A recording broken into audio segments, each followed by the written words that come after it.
Opa, bom dia, boa tarde, boa noite. Eu sou o Delphos e fico muito feliz que você tenha se juntado a mim nesse propósito. E hoje nós vamos ler Romanos capítulo 3 e capítulo 4.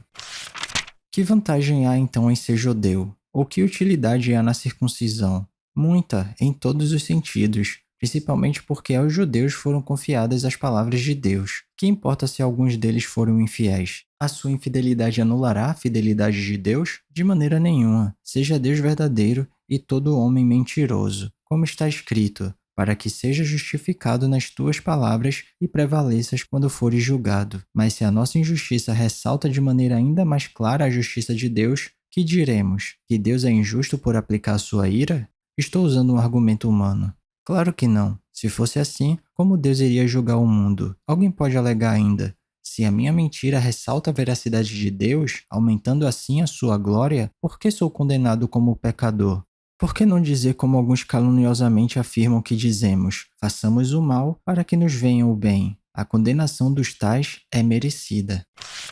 Ninguém é justo. Que concluiremos então? Estamos em posição de vantagem? Não. Já demonstramos que tanto judeus quanto gentios estão debaixo do pecado. Como está escrito, não há nenhum justo, nenhum sequer. Não há ninguém que entenda, ninguém que busque a Deus. Todos se desviaram, tornaram-se juntamente inúteis. Não há ninguém que faça o bem, não há nenhum sequer. Sua garganta é túmulo aberto, com a língua enganam. Veneno de víbora está em seus lábios. Sua boca está cheia de maldição e amargura. Seus pés são ágeis para derramar sangue. Ruína e desgraça marcam os seus caminhos, e não conhecem o caminho da paz. Aos seus olhos é inútil temer a Deus. Sabemos que tudo o que a lei diz, o diz àqueles que estão debaixo dela, para que toda boca se cale e o mundo todo esteja sob o juízo de Deus. Portanto, ninguém será declarado justo diante dele baseando-se na obediência da lei, pois é mediante a lei que nos tornamos plenamente conscientes do pecado. A justiça por meio da fé.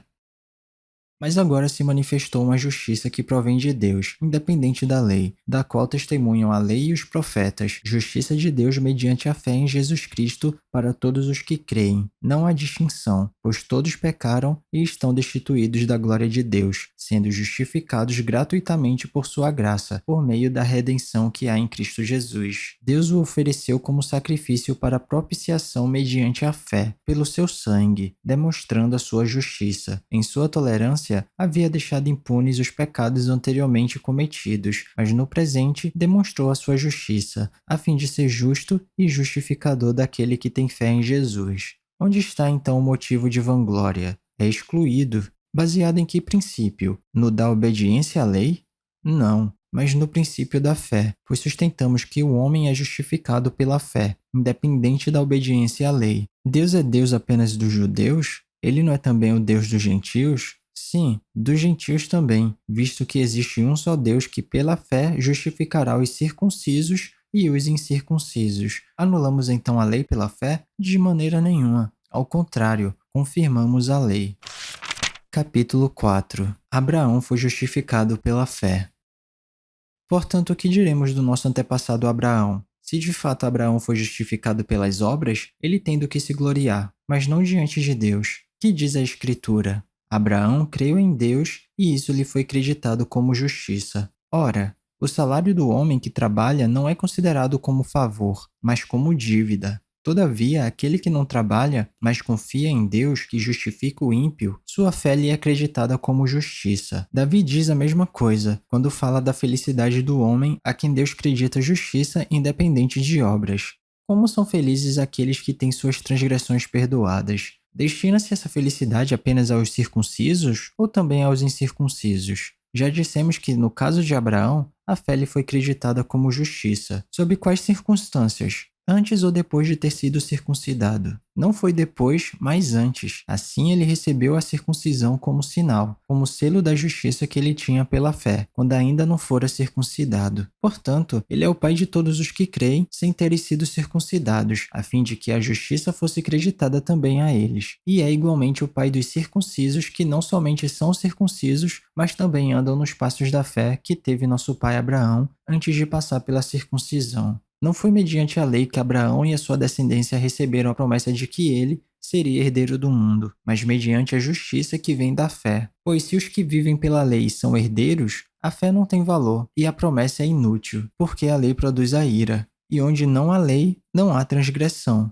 Portanto, a promessa vem pela fé, para que seja de acordo com a graça e seja assim garantida a toda a descendência de Abraão, não apenas aos que estão sob o regime da lei, mas também aos que têm a fé que Abraão teve. Ele é o pai de todos nós, como está escrito: Eu o constituí pai de muitas nações. Ele é o nosso pai aos olhos de Deus, em quem creu, o Deus que dá vida aos mortos e chama à existência coisas que não existem como se existissem. Abraão, contra toda esperança, em esperança creu, tornando-se assim pai de muitas nações, como foi dito a seu respeito. Assim será sua descendência. Sem se enfraquecer na fé, reconheceu que o seu corpo já estava sem vitalidade, pois já contava cerca de 100 anos de idade, e que também o ventre de Sara já estava sem vigor. Mesmo assim, não duvidou nem foi incrédulo em relação à promessa de Deus, mas foi fortalecido em sua fé e deu glória a Deus, estando plenamente convencido de que ele era poderoso para cumprir o que havia prometido. Em consequência, isso lhe foi creditado como justiça. As palavras "lhe foi creditado" não foram escritas apenas para ele, mas também para nós, a quem Deus creditará justiça, a nós que cremos naquele que ressuscitou dos mortos, a Jesus, nosso Senhor. Ele foi entregue à morte por nossos pecados e ressuscitado para nossa justificação. E é isso, chegamos ao final da nossa leitura. Eu espero que você tenha gostado. Se alguma coisa soar estranha ou diferente, eu te encorajo a dar uma pesquisada a respeito disso, porque apesar da Bíblia ser um livro muito atual, ela foi escrita numa época e numa cultura diferente da nossa. Então vale a pena dar uma pesquisada para entender melhor os contextos históricos e culturais. Ah, e esse vídeo aqui não é para substituir o devocional não, tá? É só um plus, é só um bônus, é só um incentivo. Continue tendo seu tempo especial com Deus e se alguma palavra tocar seu coração e se você quiser compartilhar comigo aqui nos comentários, fica à vontade que eu vou ficar muito feliz de ler. Não se esquece de ativar as notificações do canal para não perder nenhum vídeo e tamo junto. Cheirinho no coçarão, que Papai do Céu abençoe e até amanhã.